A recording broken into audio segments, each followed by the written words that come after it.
Perkenalkan, nama saya Yusri Fori Adinata dari kelas mesin B1 pagi dengan NIM 3412301033 akan mempresentasikan materi bab 4, yaitu mengintegrasikan Islam, iman, dan ihsan dalam membentuk ihsan kamil. Kira presentasi. Pertama, pengertian Islam, iman, dan ihsan. Hadis kedua, Arbait dan ihsan kamil. Yang kedua, syarat memperoleh predikat ihsan kamil. Yang ketiga, faktor-faktor penghambat seorang memperoleh predikat ihsan. Keempat, zaman versus ihsan kamil, bagaimana mengintegrasikannya. Islam, iman, dan ihsan, serta ihsan kamil. Atas wewenang Umar radhiyallahu anhu juga berkata, wahai orang-orang yang memiliki Rasulullah, semoga doa dan damai Allah besertanya. Wahai orang-orang yang mengenal kami, berangkatlah baru bawa kitab. Uang darah adalah bahan-bahan yang tidak mengandung jejak puisi, dan tidak seorang pun di antara kita yang mengetahuinya. Dia menyerahkan kepada Nabi, semoga doa dan damai Allah berserta dengan lutut ditekuk berlutut, dan dia meletakkan anjingnya di pahanya dan berkata, wahai Muhammad, ceritakan padaku tentang Islam. Kemudian Rasulullah SAW bersabda bahwa hendak kamu bersaksi bahwa tidak ada Tuhan selain Allah, bahwa Rasul telah ditetapkan Allah menunaikan sholat, menunaikan zakat dan puasa Ramadan, dan menunaikan haji ke Baitullah jika mampu. Kita peroleh Islam adalah engkau bersaksi bahwa tidak ada sembahnya yang berhak disembah selain Allah, dan sesungguhnya Muhammad adalah utusan Allah. Engkau mendirikan sholat dan menunaikan zakat, berpuasa pada bulan Ramadan, dan mengerjakan haji ke Baitullah jika engkau mampu. Hendaklah engkau beriman kepada Allah, malaikat-malaikatnya dan kitab-kitabnya, utusan-utusannya, Rasulullahnya, hari kiamat, dan kepada takdir yang baik dan buruk. Engkau beribadah kepada Allah seakan-akan engkau melihat, namun jika engkau tidak bisa melihatnya, yakini bahwa dia melihat. Lalu apa hubungan Islam, iman, dan ihsan dalam membentuk ihsan kamil? Sebelum mengetahui hubungan ketiga, perlu kita ketahui apa itu ihsan kamil. Ihsan kamil merupakan manusia sempurna tanpa cacat dan keburukan di mata Allah Subhanahu wa taala. Islam, iman, dan ihsan merupakan 3 tingkatan seorang hamba dalam mengabdi dan beribadah pada Allah Subhanahu wa taala.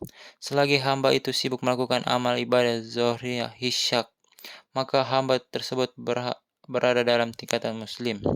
Allah Subhanahu wa taala berfirman dalam Quran surat Al-Hujurat, orang-orang Arab Badui berkata, kami telah beriman, katakanlah kepada mereka, kamu belum beriman, tetapi katakanlah kami telah tunduk. Karena iman belum masuk ke dalam hatimu, dan jika taat kepada Allah dan Rasulnya, dia akan mengurangi sedikit pun pahala amalmu. Sungguh Allah Maha Pengampun dan Maha Penyayang. Jika amal ibadahmu itu sudah pindah pada amal ibadah yang bersifat hati, maka orang itu berada pada tingkat mukmin.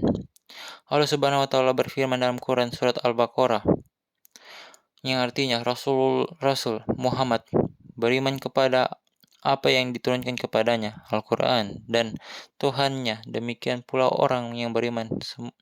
Semua beriman kepada Allah, malaikat-malaikat, dan kitab-kitabnya, dan rasul-rasulnya. Mereka berkata, kami tidak membeda-bedakan seorang pun dari rasulnya. Dan mereka berkata, kami dengan taat. Ampuni kami ya Tuhan kami, dan kepadamu tempat kami kembali. Ketika amal ibadah itu berpindah dari ibadah hisyak ke hati kemudian berlabuh di ruh, maka ia berada dalam tingkatan muhsin. Allah Subhanahu wa taala berfirman dalam Quran surat Al-Baqarah, yang artinya kebajikan itu bukanlah menghadap wajahmu ke arah timur dan ke barat, tapi kebajikan itu jalan kebajikan orang yang beriman kepada Allah, hari akhir, malaikat-malaikat, kitab-kitab, dan nabi-nabi, memberikan harta yang dicintai kepada kerabat, anak yatim, orang-orang miskin, orang-orang dalam perjalanan atau musafir, peminta-minta untuk merdeka, hamba sahaya, dan melaksanakan sholat, menunaikan zakat, orang-orang yang menepati janji apabila berjanji, dan orang yang sabar dalam melarat penderita, dan pada masa peperangan. Mereka itulah orang-orang yang benar, dan mereka itulah orang-orang yang bertakwa. Syarat-syarat memperoleh predikat ihsan kamil. Tentunya dengan mengintegrasikan ketiga aspek fundamental dalam beragama di atas merupakan upaya yang dapat kita lakukan untuk mengejar predikat ihsan kamil dari Allah Subhanahu wa taala. Mengapa Islam, iman, dan ihsan dijadikan sebagai penentu seseorang menjadi ihsan kamil? Satu, karena Islam, iman, dan ihsan merupakan aspek fundamental dalam beragama. Islam, iman, dan ihsan merupakan tingkatan seorang hamba dalam mengabdikan diri kepada Allah Subhanahu wa taala.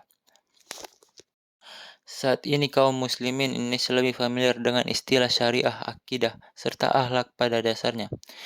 Ketiga aspek yang terkenal di kalangan masyarakat ini telah mencakup dan memiliki hubungan dengan Islam, iman, dan ihsan. Hubungan ketiga dapat diperhatikan dalam tabel berikut. Nomor 1. Unsur Islam, ilmu syariah, objek kajian 5 rukun Islam. Nomor 2. Unsur iman, ilmu akidah, objek kajian 6 rukun iman. Nomor 3. Ihsan, ilmu akhlak, objek kajian bagus akhlak sebagai buah dari keimanan dan peribadatan.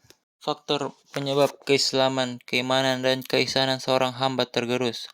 Ada beberapa hal yang didapat menjadi faktor mengapa banyak orang beragama Islam namun tidak menunjukkan sikap keislamannya.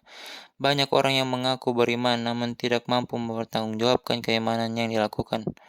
Banyak orang yang mengaku ihsan namun tidak dapat mengaplikasikannya dalam kehidupan.